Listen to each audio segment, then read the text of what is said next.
अस्सलाम वालेकुम dear students, class 10th हम पढ़ रहे हैं डेमोक्रेटिक पॉलिटिक्स। हमने छठा चैप्टर पॉलिटिकल पार्टीज़ कंप्लीट किया। उम्मीद है आपको समझ में आया होगा। आपने क्वेश्चंस भी कॉपी पे लिखे होंगे। आज हम 7वां चैप्टर शुरू करेंगे, आउटकम्स ऑफ डेमोक्रेसी। आउटकम्स पढ़ने से पहले आए हम देखते हैं डेमोक्रेसी। जैसा कि आप जानते ही हैं, democracy is a form of government. ये दो तरह की होती है, direct democracy and indirect democracy.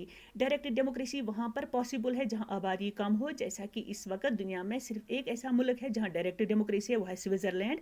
बाकी जितने भी मुल्क हैं वहाँ इनडायरेक्ट डेमोक्रेसी है, जिसे रिप्रेजेंटेटिव गवर्नमेंट कहते हैं, जिसे हम आसान लैंग्वेज में कहते हैं of the people, for the people and by the people. और जब हम डेमोक्रेसी के बारे में सोचते हैं तो डेमोक्रेसी से जुड़ी हैं फ्रीडम, लिबर्टी एंड इक्वालिटी। यानी जहाँ डेमोक्रेसी होती है वहाँ लोग आज़ाद होते हैं और इक्वल होते हैं। और जैसा कि समझा जाता है, ये जो डेमोक्रेसी है बाकी फॉर्म्स ऑफ गवर्नमेंट जो है उनसे बेहतर है, यानी डिक्टेटरशिप से, मोनार्क सिस्टम से या कम्युनलिज्म से। तो लोगों की एक्सपेक्टेशंस भी इससे ज़्यादा है। जैसे यहाँ पर कुछ हमने एक्सपेक्टेशंस लिखी हैं जो लोग डेमोक्रेसी से रखते हैं। तो फर्स्ट जो है वो है डिसीजन मेकिंग फॉर ऑल।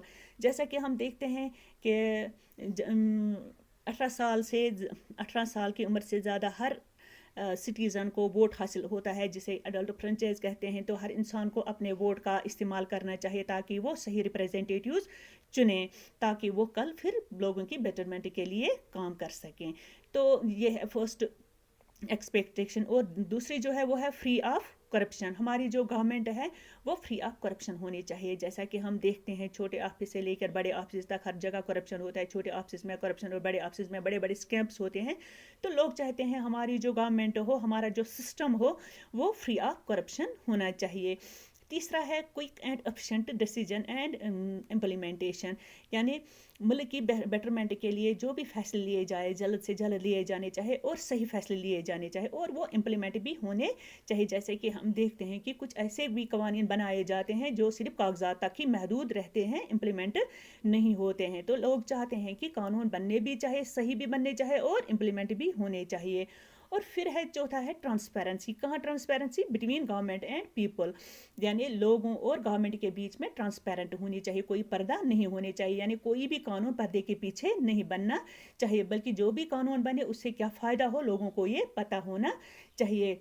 जैसा कि हमने पॉलिटिकल पार्टीज़ में पढ़ा कि बहुत सारे यानी ये जो अमीर लोग होते हैं या कंपनीज वाले होते हैं वो इन्वेस्ट करते हैं, यानी पैसा लगाते हैं पॉलिटिकल पार्टीज़ पे। फिर जब कानून बनते हैं तो इन पर इन्फ्लुएंस रहता है उन अमीर लोगों का या कंपनीज़ का।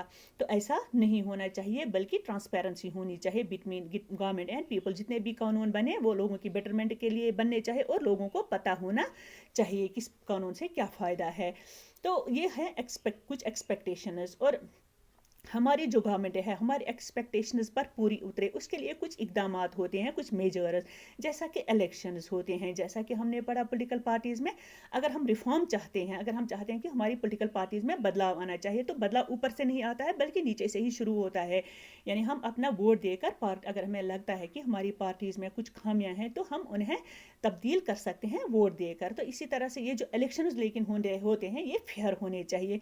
इनमें मनी और मसल पावर का इस्तेमाल नहीं होता है। जैसा कि हमने पढ़ा कि पॉलिटिकल पार्टीज जो होती है वो लोगों से पैसा देकर वोट हासिल करते हैं या लोगों से ज़बरदस्ती वोट हासिल करते हैं कि नहीं इसी पार्टी को वोट दीजिए। ऐसा नहीं होना चाहिए, बल्कि इलेक्शन जो होने चाहिए वो फेयर होने चाहिए। लोगों को पैसे लेकर नहीं बल्कि रिप्रेजेंटेटिव्स को देखकर वोट डालने चाहिए। ये था डेमोक्रेसी के बारे में। अभी आउटकम्स पढ़ने बाकी हैं, तो इंशाल्लाह अगले टॉपिक में हम कल हाजिर होंगे। तब तक के लिए अल्लाह हाफ़िज़।